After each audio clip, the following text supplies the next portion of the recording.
뉴욕주 드림액트가 마침내 입법화에 성공하면서 40만 명에 달하는 학생들이 혜택을 받게 됐습니다. 자체 해산했던 뉴욕 한인의 선거관리위원회가 다시 구성됐으나 위원장과 위원이 그대로인 것으로 알려졌습니다. 트럼프 대통령은 연방정부 셧다운 해소 이후에 국정연설을 하겠다고 밝혔습니다. 연방정부 셧다운의 여파가 뉴욕, 뉴저지 대학생들에게도 미치고 있습니다. 뉴저지 리츠필드 주택가에 상수도관이 터지면서 일부 주택은 침수 피해까지 겪었습니다. 이상은 이 시각 주요 뉴스입니다. 여러분 안녕하십니까? KBN 뉴스입니다. 뉴욕주 드림액트가 마침내 입법화에 성공했습니다. 40만 명에 달하는 학생들이 고등교육을 받으면서 가정의 가난을 끊을 수 있게 됐습니다. 법안 통과를 위해 노력해온 고 호세 페랄타 주 상원의원의 이름을 법안에 넣어 추모했습니다.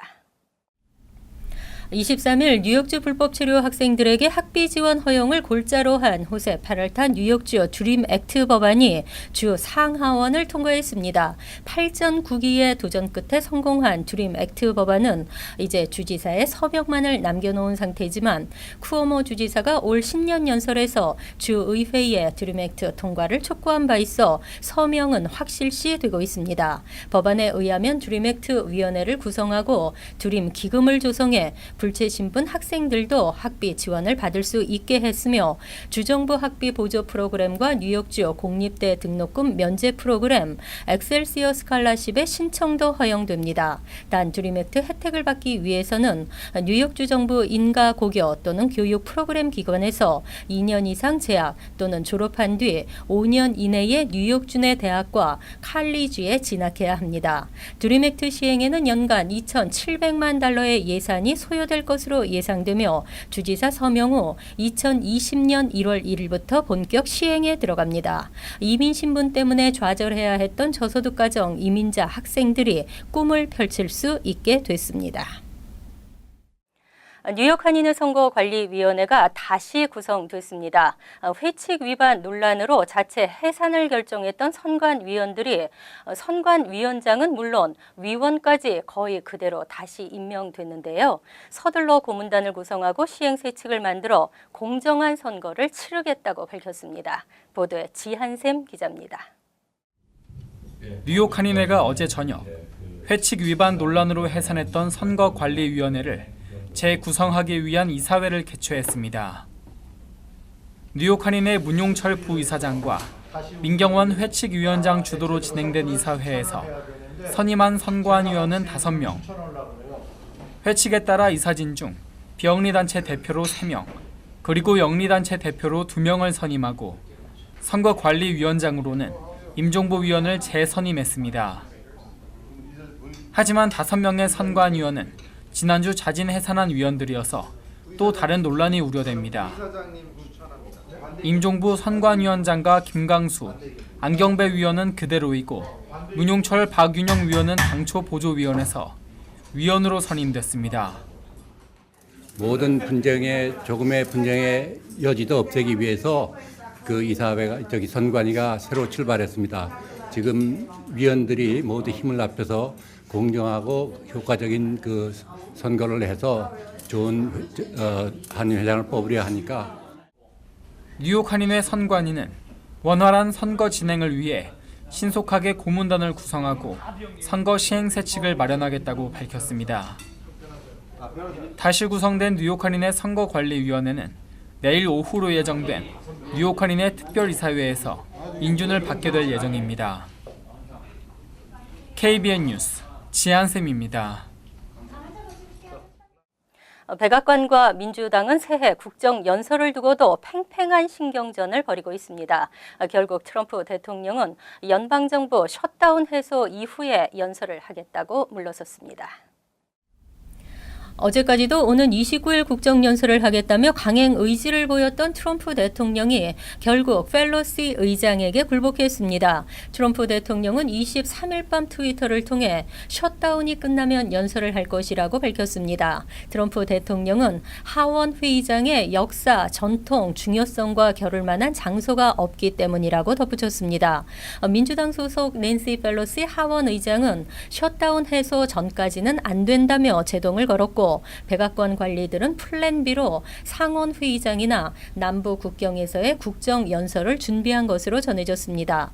멕시코 국경 장벽의 건설 필요성을 현장에서 부각하려는 의도가 담긴 것입니다. 하지만 트럼프 대통령은 당초 낸시 펠로시 의원이 국정 연설을 요청했고 이후 마음을 바꿨다며 국정 연설 연기의 책임을 펠로시 의장에게 돌렸습니다. 국정 연설 연기는 1986년 로널드 레이건 전 대통령이 챌린저 폭발 사고로 연기한 이후 33년 만에 처음입니다. 트럼프 대통령은 가까운 미래에 대단한 국정 연설을 할 수 있기를 고대한다고 강조했습니다.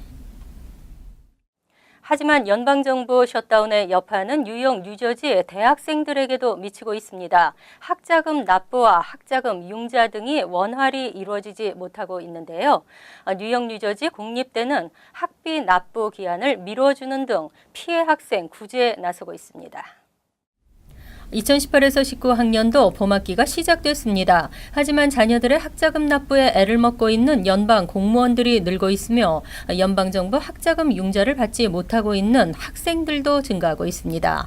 이에 앤드류 코모 주지사는 뉴욕 주립대학과 뉴욕 시립대학 관할 당국에 특별 지시를 내리고 학생이 연방 공무원이거나 또는 연방 공무원의 자녀로 연방 학자금 보조를 통해 수업료를 내는 학생들에게 수업료와 기숙사비, 식비 등 기타 관련 비용에 대해 납부 연기를 지시했습니다. 연체로 인한 벌금에 피해도 없도록 했습니다. 또 노동국 실업수당을 청구한 연방 공무원들에 대한 지원도 극대화할 예정입니다. 이번 조치로 순위에 속한 64개 대학과 큐니 소속 25개 학교 또는 기관의 학생들이 혜택을 받게 됩니다. 뉴저지주 대학들도 연방정부 셧다운으로 인해 피해를 입었다고 판단되는 학생들에 대해 유연하게 대처하고 있는 것으로 나타났습니다. 러커스 대학은 피해 학생들의 수업료 납부를 연기해주고 있습니다.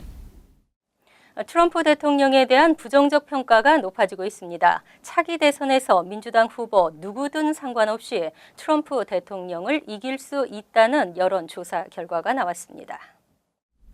민주당 연구기관 공공정책조사는 최근 유권자 760명을 대상으로 여론조사를 실시한 결과 트럼프 대통령은 민주당 후보들과의 대결에서 40에서 42% 지지를 얻는 데 그쳤습니다.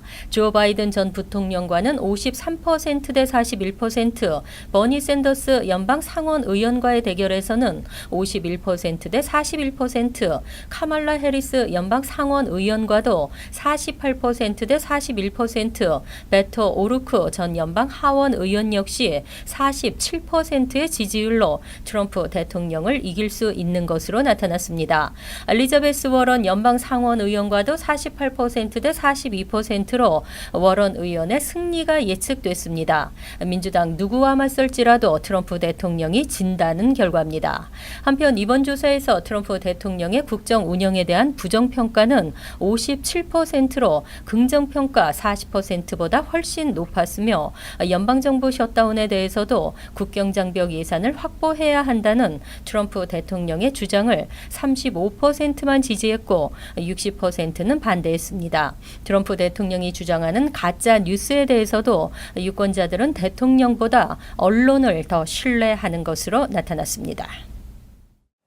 뉴저지 리치필드 주택가에 상수도관이 터지는 사고가 발생해 인근 주민들이 큰 불편을 겪었습니다. 갑작스런 물 폭탄으로 아스팔트가 파손되면서 주변 도로가 흙으로 뒤덮이고 일부 주택은 침수 피해까지 겪었습니다. 지한샘 기자입니다. 오늘 오전 11시경 뉴저지 리치필드 해밀턴 애비뉴와 월러 스트리트 교차로에 위치한 상수도관이 터져 인근 주민들이 피해를 입었습니다. 사고 현장에는 상수도관이 터지면서 자동차 하나가 들어갈 만한 거대한 싱크홀이 발생했습니다. 많은 양의 물이 한꺼번에 터져 나오면서 상수도관을 덮고 있던 아스팔트 조각과 흙탕물이 언덕을 타고 인근 도로까지 떠내려와 차량 접근이 봉쇄됐습니다. 인근 주민은 상수도관이 터진 것이 이번이 세 번째라며 흙탕물이 흘러넘치면서 주차장과 1층 실내에 허리 높이까지 물이 들어와 큰 피해를 입었지만 수도회사와 뉴저지 정부 측에서 책임을 회피하며 아무런 보상조차 하고 있지 않다고 말했습니다. 상수도가 터졌는데 워로 컴퍼니에서 책임지고 이거를 물을 퍼내줘야 되고 이걸 책임을 져서 이걸 배상을 해줘야 되는데 3번 이러는데 한 번도 배상을 안 해주고 지금 이런다고. 관계자들은 끊임없이 밀려나오는 물로 인해 발생할 추가적인 피해를 막기 위해 펌프를 설치해 물을 하수도로 보내고 비상사태를 대비해 소방관과 PS 이지사가 출동했습니다. KBN 뉴스 지한샘입니다. 그런가 하면 어제 맨해튼 첼시 지역에서도 수도관이 터져 물난리를 겪었습니다.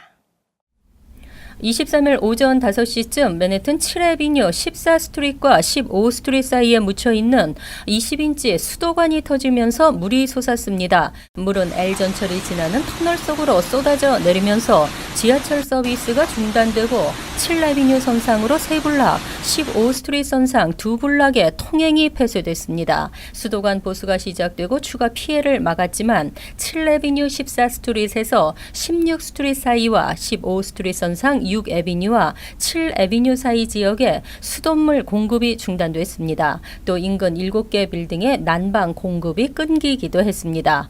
뉴욕시 교통국은 출근 시간 불편을 최소화하기 위해 터널 내 시설 복구와 청소 작업을 벌였습니다. 2시간 정도가 지난 오전 7시 50분 L전철은 운행을 재개했습니다. 하지만 이 사고 여파로 A, B, C, D, F 그리고 M전철도 잦은 정체를 겪어야 했습니다. 한편 이번 사고가 보수공사를 앞둔 L전철 터널 때문이 아니냐는 우려가 제기됐으나 시교통국은 수도관 문제였다며 일축했습니다. 연방대법원이 뉴욕시 총기 조례에 대한 위헌 심리를 받아들였습니다. 보수 성향의 브렛 캐버너 판사 취임 후 다루는 첫 번째 총기 규제 관련법이어서 관심이 모아지고 있습니다. 뉴욕 시민 3명과 뉴욕주 총기협회는 뉴욕시 총기 관련 조례에 대해 수정헌법 2조에 위배된다며 소송을 제기했고 패소한 뒤에도 항소했지만 연이어지자 마지막으로 대법원에 심리를 요청했습니다. 20일 연방대법원은 총기 휴대와 관련한 뉴욕시 조례가 수정헌법 2조를 위반하고 있는지에 대해 판단할 것이라고 밝혔습니다. 현재 뉴욕시 조례에 의하면 총기 소유 라이센스를 소지한 뉴욕 시민은 거주지 및 뉴욕시 내 7개 사격장에서만 총기 소지를 허용하고 있습니다. 총기 소지 옹호론자들은 합법적으로 소지하고 있는 총기를 시 외곽 지역으로 갖고 가지 못하게 하는 곳은 뉴욕시밖에 없다며 조례의 비합리성을 주장하고 있습니다. 뉴욕시는 조례가 합리적임을 밝히기 위해 철저하게 준비해 심리에 임하겠다는 각오입니다. 이번 심리는 캐버너 대법관이 인준된 뒤 처음으로 다뤄지는 총기법 관련 심리이며 캐버너 판사가 수정헌법 2조에 대해 어떤 입장을 표명할지에 깊은 관심이 모아지고 있습니다. 더구나 대법원이 수정헌법 2조와 관련된 심리를 다루는 것은 약 10년 만에 처음이어서 관심은 증폭되고 있습니다. 독감 바이러스 위험 수준으로 선포된 주가 뉴욕, 텍사스를 비롯 31개 주로 늘고 있습니다. 하지만 한인들의 독감 백신 접종 비율은 타인종에 비해 낮은 것으로 조사됐습니다. 질병통제예방센터 최근 보고서에 의하면 50세 이상 한인 10명 중 6명만이 플루 백신을 접종한 것으로 나타났습니다. 이는 베트남인 68%, 중국인 67.6%, 필리핀인 66.2% 등에 비해 가장 낮은 수치입니다. 특히 한인 고령자들의 폐렴, 구균, 백신 접종 비율은 더 낮았는데 고령자 경우 독감이 폐렴으로 이어질 수 있어 당국은 고령자에게 독감 백신과 함께 폐렴, 구균, 백신 접종도 권장하고 있습니다. 65세 이상 한인들의 폐렴, 구균, 백신 접종 비율은 49.1%였습니다. 이 역시 타 아시아인에 비해 현저히 낮아 2명 중 1명만이 접종을 한 셈입니다. 일반적으로 소수 인종들은 백인들에 비해 백신 접종 비율이 낮은데 이보다 한인들은 더 낮은 수치를 기록했습니다. 소수계 인종들의 플루 백신 접종에 대한 인식 개선이 필요한 것으로 나타났습니다. 특히 독감 바이러스로 인한 피해 또는 사망자가 급증하는 가운데 면역력이 약한 고령자들에 대한 백신 접종 인식 개선이 시급하다는 지적입니다. 보건당국은 아직도 독감 백신 접종은 늦지 않았다며 접종을 권고했습니다.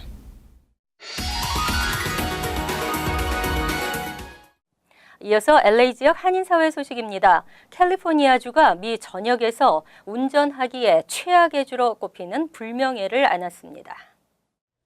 재정 전문 기관 월렛 허브가 미 50개 주를 대상으로 교통 환경을 비교 분석해 운전하기 좋은 지역에 대한 순위를 매긴 결과 캘리포니아주는 최하위권인 47위에 머문 것으로 나타났습니다.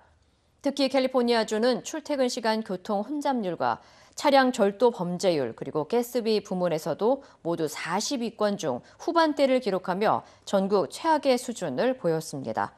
미 50개 주 가운데 캘리포니아주보다 운전 환경이 좋지 않은 주는 워싱턴과 알래스카, 하와이주 등 단 3곳뿐이었습니다.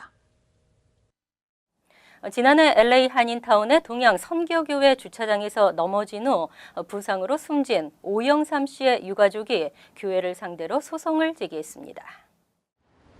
숨진 오영삼 씨의 아내와 두 자녀는 동양 선교교회가 사고를 충분히 방지할 수 있었음에도 불구하고 기본 안전 조치까지 무시했다는 내용의 소장을 지난 10일 LA 수퍼리어 코트에 접수했습니다. 고소장에 따르면 장애를 앓고 있던 오 씨는 교회에서 예배를 마친 후 주차장으로 돌아와 보니 핸디캡 파킹 자리 양쪽에 차량이 불법 점령하고 있었습니다. 오 씨는 문을 열기 위해 조수석으로 발을 옮기는 도중 주차 스토퍼에 발이 걸려 넘어졌으며 이후 부상으로 인해 숨진 것으로 알려졌습니다. 한편 교회 측은 주차장에서 발생한 사고에 대한 법적 책임이 없다고 주장했습니다. 간추린 소식입니다. 오버스테이 비율이 30%를 넘는 필리핀 도미니카 공화국 에디오피아의 비숙련직 임시 취업 비자 프로그램 참가 자격이 박탈됐습니다. H2 비자는 학사 학위나 숙련 기술이 필요하지 않은 비숙련 임시직 노동자들에게 발급되는 비자로 참가 자격이 박탈되면 H2 비자 신청을 할 수 없게 됩니다. 한국은 H2A와 H2B 비자 프로그램 참여가 모두 가능한 국가로 선정됐습니다. 지난 17일 오후 버지니아주 파이오니안 스프링스에서 29세 서모 씨가 신고를 받고 출동한 쉐리프 경관들을 상대로 총격전을 벌이다 총상을 입고 체포됐습니다. 쉐리프국은 주거지에 불법 침입자가 총기류가 비치된 트레일러를 손상시켰다는 신고를 받고 현장에 출동했으며 서 씨는 현장에 도착한 쉐리프 경관들을 향해 2발 이상의 총격을 가했습니다. 뉴욕시 공익공호관 보궐선거에 출마한 란킴 뉴욕주 하원 의원이 댄 쿼드, 율린 미오, 피터 에버트 의원 등의 공식 지지를 받은 데 이어 폴 벨론 뉴욕시 의원의 공식 지지까지 받게 됐습니다. 벨론 의원은 북동부 퀸즈 지역 주민들의 삶과 교육 개선, 소상인 지원에 앞장서온 란킴 의원이 뉴욕시 공익공호관에 당선된다면 중서민층 가정의 이익과 목소리를 대변할 것이라고 말했습니다. 지난 한 해 MTA가 관할하는 전철과 열차 역사에서 발생한 범죄율이 20년 내 최저치를 기록한 것으로 나타났습니다. 2018년 롱아일랜드 레일로드, 메트로놀스, 스테이튼 아일랜드 레일웨이드 등의 역사에서 발생한 전체 범죄 건수는 전년 대비 13% 감소했고 강도 사건은 41%가 줄었습니다. 지난 2001년 이후 범죄율은 무려 50%나 급감했습니다. 맨해튼의 그랜드 센트럴역과 펜스테이션 등 두 곳 역사의 범죄율도 크게 감소한 것으로 나타났습니다. 환율과 증권 소식입니다.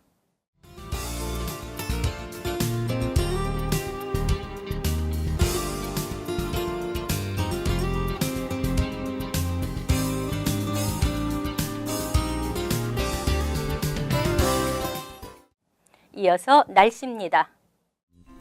오늘은 포근했지만 하루 종일 바람이 불면서 비가 내렸는데요. 금요일은 기온이 떨어지면서 다시 쌀쌀해지겠고 가끔 흐리겠습니다. 낮 최고 기온은 36도, 섭씨 2도, 밤 최저 기온은 18도, 섭씨 영하 7도로 예상됩니다.